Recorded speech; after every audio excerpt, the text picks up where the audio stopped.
नमस्कार, मैं हूं पंकज श्रीवास्तव और आप देख रहे हैं सत्य हिंदी का खास कार्यक्रम सुनिए सच। आज सुनिए सच में हम बात करेंगे एक ऐसे अन्याय की जो दरअसल न्याय के रूप में हमारे समाज में स्थापित किया जा रहा है। हमारे तमाम मीडिया के चैनल्स यानी टीवी चैनल्स और अखबार उसे न्याय बताते हुए लिखते हैं, उसके साथ एक शब्द जोड़ते हैं, बुलडोजर न्याय। लेकिन दरअसल ये इस सदी का सबसे बड़ा अन्याय है। अपनी बात आगे बढ़ाने के पहले एक तस्वीर आपको दिखाते हैं जो 24 मार्च की है। ये तस्वीर देखिए, इसमें शिंदे सेना जो शिवसेना का एक टूटा हुआ नया घटक है, शिंदे सेना, उसके कार्यकर्ता मुंबई के खार में द हैबिटेट नाम के एक स्टूडियो में तोड़फोड़ कर रहे हैं। ये तोड़फोड़ 24 मार्च को की गई और इसलिए की गई कि कुछ समय पहले यहां पर मशहूर कॉमेडियन या स्टैंड अप कॉमेडियन जो अपनी राजनीतिक टिप्पणियों के लिए जाने जाते हैं, कुणाल कामरा के एक शो की रिकॉर्डिंग हुई थी। यानी इनका अपराध सिर्फ इतना था। खैर, ये तो राजनीतिक कार्यकर्ता हैं। असली समस्या यहां पर है और वो ये है कि बीएमसी के जो यानी मुंबई का जो म्युनिसिपल कॉरपोरेशन है, उसके लोग भी इस हैबिटेट सेंटर को या इस स्टूडियो को तोड़ने के लिए पहुंच गए और उन्होंने बाकायदा एक पूरा प्रयास किया, हथौड़े लेकर पहुंच गए। पूरा एक दिखाया गया कि बस जैसे बहुत बड़ा अपराध रिकॉर्डिंग करके किया गया है एक सजा देने के लिए। ना कोई दलील, ना वकील, ना अपील, सीधे जाकर वहां पर तोड़फोड़ करने की बात की गई है। यह कैसे हो सकता है एक ऐसे देश में जो लोकतंत्र है, जहां संविधान है, जहां सुप्रीम कोर्ट है, और सुप्रीम कोर्ट ही नहीं, सुप्रीम कोर्ट की एक गाइडलाइन भी है। जी हां, इस तरह के तमाम मसलों पर 13 नवंबर 2024 को सुप्रीम कोर्ट ने एक गाइडलाइन इश्यू की थी और इसमें क्या कहा था? इसमें कहा था कि 15 दिन का नोटिस जरूरी है। यानी अगर कोई कार्रवाई करनी है तो पहले 15 दिन का नोटिस दीजिए, और जो तोड़फोड़ है, अगर आप कहते हैं कोई अवैध निर्माण है तो उसका कारण बताइए। सुनवाई का पूरा मौका दिया जाना चाहिए, यह भी सुप्रीम कोर्ट ने कहा है। एक नोडल अधिकारी होगा जो इस पूरे मसले का एक तरह से उस पर नजर रखेगा, निगरानी करेगा और फिर पूरी कार्रवाई की वीडियोग्राफी होगी। और अगर ऐसा नहीं हुआ तो सुप्रीम कोर्ट ने अपनी गाइडलाइन में कहा था कि इस आदेश का उल्लंघन करने वाले अफसरों को मुआवजा देना होगा। लेकिन कुणाल कामरा को लेकर जिस तरह की कार्रवाई हुई वहां खार में मुंबई के उस स्टूडियो पर, उससे लगता है कि बीएमसी के अफसरों को सुप्रीम कोर्ट का कोई भी डर नहीं है। अगर आपको लगता है कि यह सिर्फ एक मसला है जिसमें किसी बड़ी एक मशहूर शख्सियत को लेकर विवाद हुआ, लोगों ने क्रिया और प्रतिक्रिया, ऐसे तमाम बातें लोग कर रहे हैं, तो आपको फिर प्रोफेसर अली अहमद फातमी के बारे में जानना चाहिए। प्रोफेसर फातमी इलाहाबाद विश्वविद्यालय के उर्दू विभाग के अध्यक्ष रह चुके हैं। मैंने इलाहाबाद विश्वविद्यालय में पढ़ाई की है और मैंने देखा है दसियों साल इलाहाबाद की कोई भी सांस्कृतिक साहित्यिक महफिल नहीं थी जहां पर प्रोफेसर फातमी मौजूद न रहते रहे हों। वो गवाह ही नहीं, उस शहर की जो एक साहित्यिक शहर, सांस्कृतिक शहर माना जाता रहा है, उसकी एक उसमें किरदार भी थे, सिर्फ गवाह नहीं थे। 1985 में उन्होंने एक घर बनाया, 4 कमरों का, जमीन खरीदी 1985 में और उस पर घर बनाकर वो रहते थे। लेकिन 4 साल पहले 2021 की 8 मार्च को एडीए यानी इलाहाबाद डेवलपमेंट अथॉरिटी के बुलडोजर ने उनका घर गिरा दिया। कहा गया कि इस जमीन का, जहां पर उन्होंने घर बनाया, वो नजूल की जमीन है और उसका संबंध अतीक अहमद से, जो एक माफिया था जिसकी पुलिस अभिरक्षा में हत्या कर दी गई थी योगी जी के रामराज में, उससे इनकी जमीन का रिश्ता रहा है। प्रोफेसर फातमी सड़क पर आ गए। 9 महीने बाद उनकी पत्नी का देहांत हो गया। वो इस सदमे को बर्दाश्त नहीं कर पाई। आज प्रोफेसर फातमी अपनी बेटी के साथ एक फ्लैट में रहते हैं, जिसने पूरी जिंदगी भारत की गंगा जमुनी तहजीब का परचम उठाकर जिया हो, जिसने न जाने कितने लोगों को इलाहाबाद और भारत की सांस्कृतिक विरासत से परिचित कराया हो, आज वो हताश होकर इलाहाबाद के अपनी बेटी के एक फ्लैट में एक तरह से वहां पर वो मेहमान की तरह रह रहा है। उसका आशियाना छीन लिया गया है। हम बचपन से सुनते आए हैं तमाम वो गाने जिसमें कोई कहता है कि तेरे घर के सामने एक घर बनाऊंगा, एक दुनिया बसाऊंगा तेरे घर के सामने। कभी कोई ये कहता है कि घर आया मेरा परदेसी, कोई कहता है दो दीवाने इस शहर में रात में या दोपहर में आशियाना ढूंढते हैं। कोई कहता है देखो मैंने देखा है एक सपना, फूलों के शहर में हो घर अपना। दरअसल घर रोटी कपड़ा के बाद, रोटी कपड़ा और मकान, ये हम एक मुहावरे की तरह सुनते रहे। इंसान ने जब से एक साथ बस कर रहना शुरू किया तो रोटी और कपड़ा के बाद सबसे जरूरी चीज थी घर। और उस घर से अचानक आपको बेदखल कर दिया जाए, आपका घर तोड़ दिया जाए बिना किसी नोटिस के, तो आप समझ सकते हैं कि इससे बड़ा जुल्म किसी इंसान पर क्या हो सकता है। फातमी जी पर भी यही हुआ। इलाहाबाद हाई कोर्ट से उन्हें कोई राहत नहीं मिली। वो सुप्रीम कोर्ट आए और 4 साल बाद सुप्रीम कोर्ट ने 24 मार्च को एक टिप्पणी की। नोटिस के 24 घंटे के अंदर जिस तरह से काम किया गया, उसने अदालत की अंतरात्मा को झकझोर दिया है। यानी प्रोफेसर फातमी की कथा को सुनकर सुप्रीम कोर्ट की आत्मा बिलख रही है। आम जबान में कहे तो खून के आंसू रो रही है। लेकिन ये आत्मा जी जो सुप्रीम कोर्ट के हैं, वो सिर्फ रो क्यों रहे हैं, कार्रवाई क्यों नहीं कर रहे हैं? आखिर सुप्रीम कोर्ट इतना मजबूर कैसे है? और ये तब जबकि आज गाइडलाइंस जारी हो चुके हैं, उसके बाद भी कार्रवाइयां हो रही है, जिस पर हम बाद में बात करेंगे। पहले जान लें कि अदालतों ने पहले भी इस मुद्दे पे क्या क्या कहा है।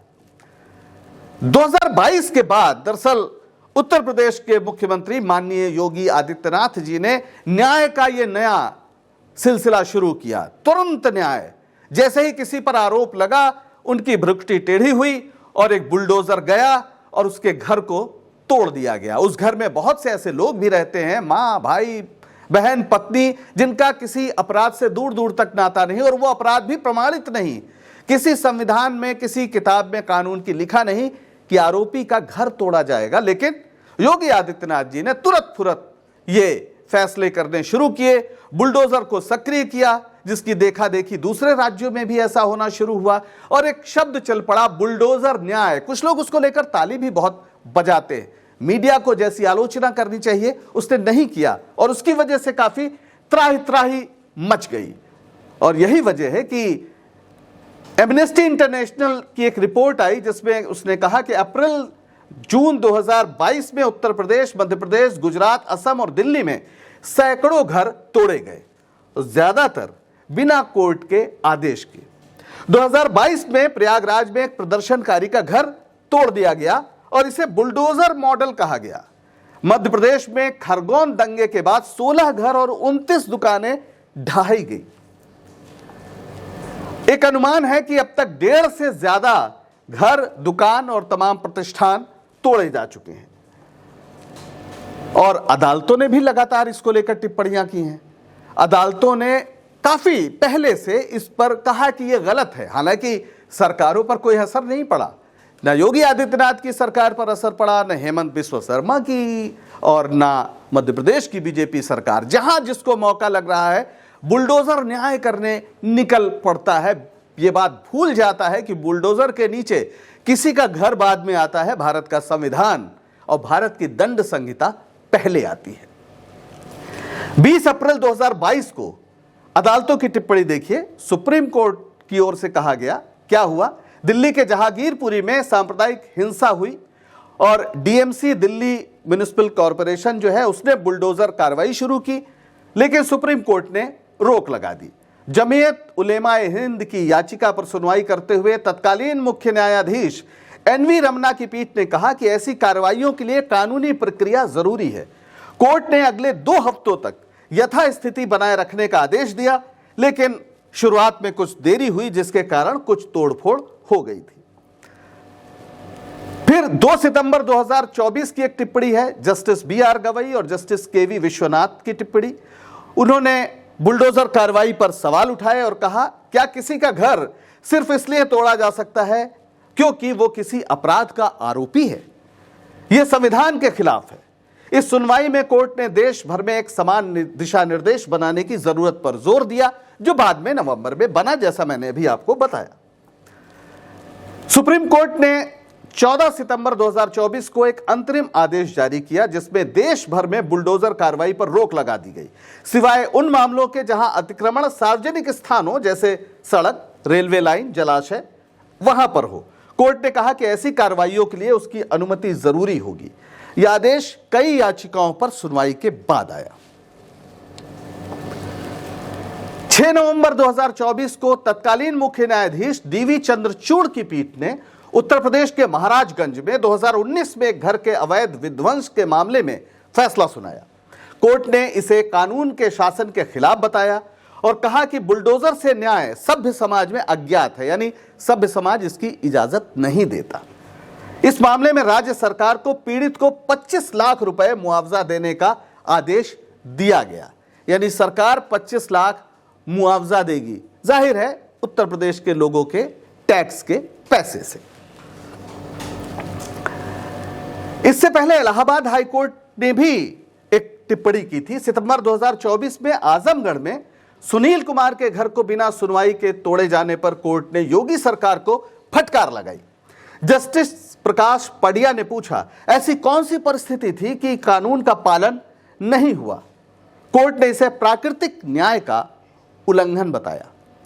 आप समझ सकते हैं कि किस तरीके से अदालतें लगातार ये बात कह रही हैं, लेकिन मानने को तैयार नहीं। सुप्रीम कोर्ट के बहुत बड़े जो जज रह चुके हैं, उन्होंने टिप्पणियां की हैं, और वो टिप्पणियां छोटी मोटी टिप्पणियां नहीं हैं। वो बताती हैं कि देश में दरअसल जो सरकारें हैं वो इस समय क्या कर रही हैं। सबसे पहले सुनिए जस्टिस मदन बी लोकुर ने क्या कहा। जस्टिस लोकुर ने कहा, यह पूरी तरह से अस्वीकार्य है कि प्रशासन खुद जज की भूमिका निभाए। किसी के घर को सिर्फ इसलिए तोड़ देना क्योंकि वो किसी अपराध का आरोपी है, संविधान के मूल सिद्धांतों के खिलाफ है। यह प्रतिशोध की भावना से प्रेरित कदम है, जो लोकतंत्र के लिए खतरनाक है। कानून में ऐसी कार्रवाई का कोई आधार नहीं है। यह मानवाधिकारों का हनन है। इसके बाद जस्टिस दीपक गुप्ता ने क्या कहा, यह भी जान लीजिए। जस्टिस गुप्ता ने कहा कि संविधान में ऐसी सजा का कोई प्रावधान नहीं है। किसी का घर तोड़ना, चाहे वो दोषी हो या आरोपी, कानून के दायरे से बाहर है। यह गरीबों और कमजोर वर्गों के खिलाफ अन्याय है, क्योंकि ऐसी कार्रवाइयां अक्सर समाज के निचले तबके को निशाना बनाती है। न्याय केवल अदालतों के माध्यम से होना चाहिए, न कि बुलडोजर के जरिए सड़कों पर। यह सभ्य समाज के लिए खतरनाक है, शर्मनाक है।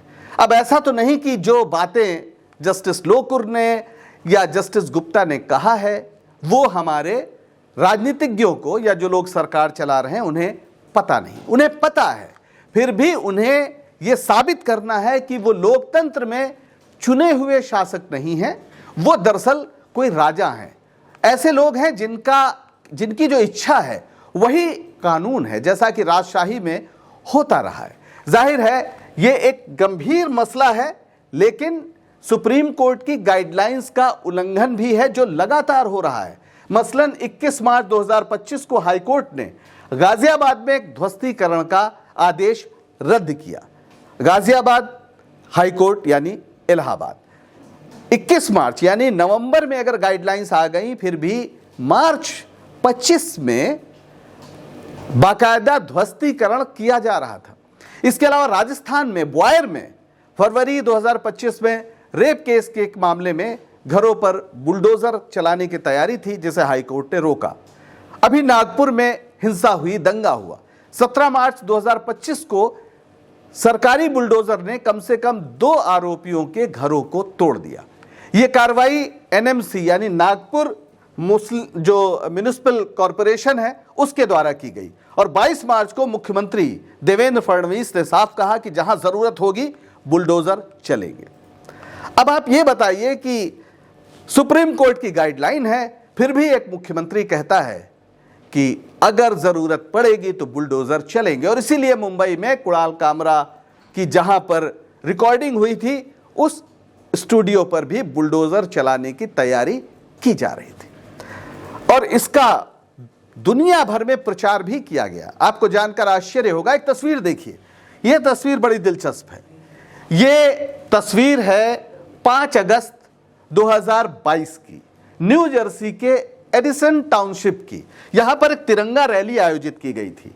भारत के आजादी के 75 वर्ष पूरे होने के उपलक्ष्य में यह तिरंगा रैली आयोजित की गई थी। इसमें बाकायदा 2 तस्वीरें थी, प्रधानमंत्री मोदी की और योगी आदित्यनाथ की। योगी आदित्यनाथ की तस्वीर पे बाबा बुलडोजर लिखा हुआ था, यानी जो बुलडोजर न्याय, जो दरअसल अन्याय है, उसको पूरी दुनिया में भारतीय जनता पार्टी के प्रशंसक, उनके समर्थक किस तरह से प्रचारित कर रहे हैं, इस तस्वीर के जरिए आप समझ सकते हैं। यानी उन्हें यह कहीं नहीं लगता कि वो कुछ गलत कर रहे हैं।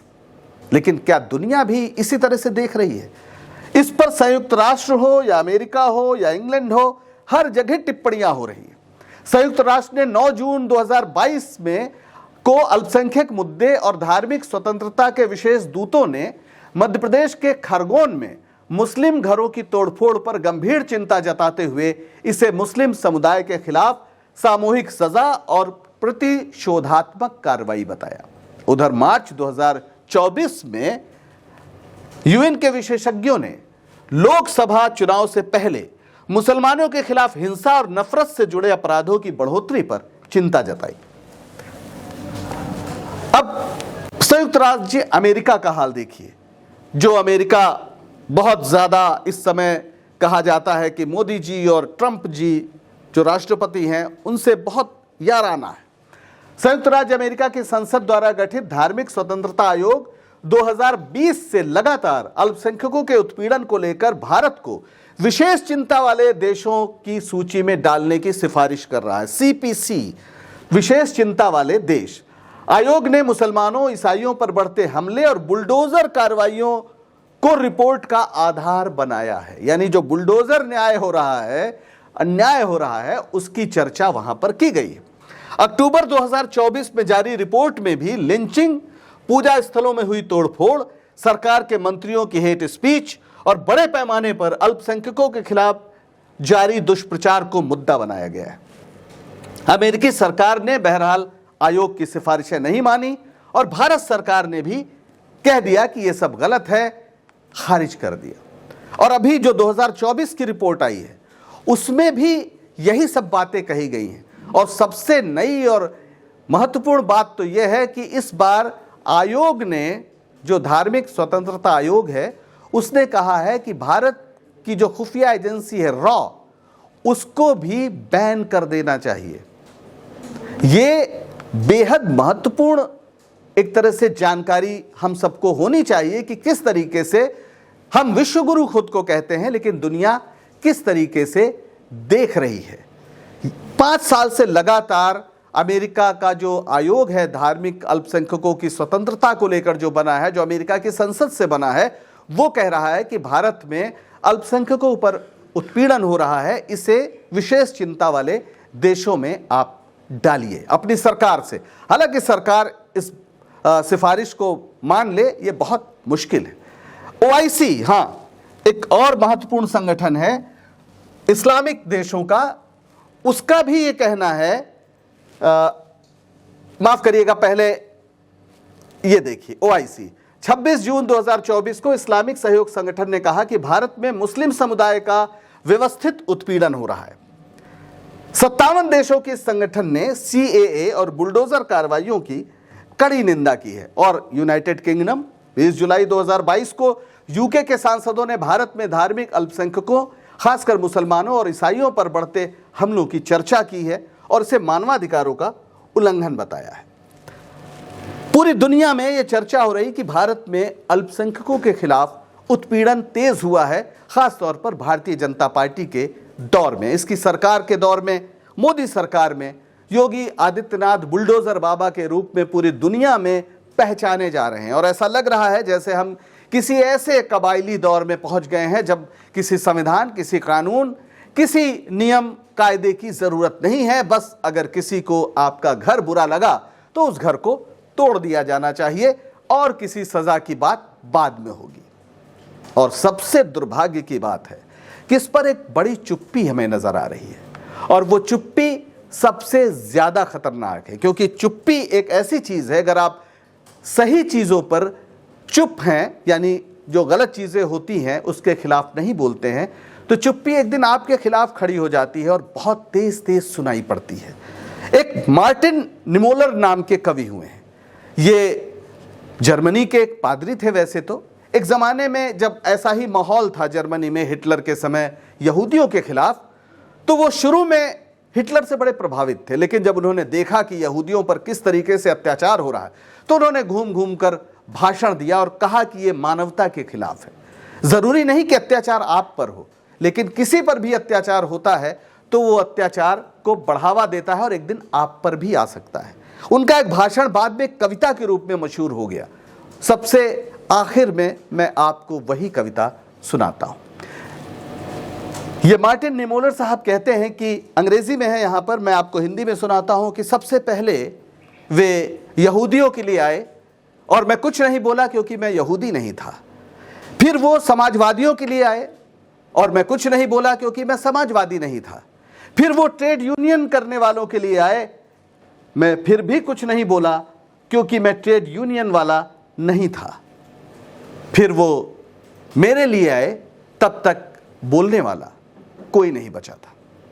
तो इस बात का ख्याल रखिए कि अगर आप बुलडोजर अन्याय को बुलडोजर न्याय कह रहे हैं, तो एक दिन ये बुलडोजर आपके घर के बाहर भी खड़ा नजर आ सकता है। आज के लिए बस इतना ही, दीजिए इजाजत और जुड़े रहिए सच सुनिए और सत्य हिंदी के साथ। नमस्कार।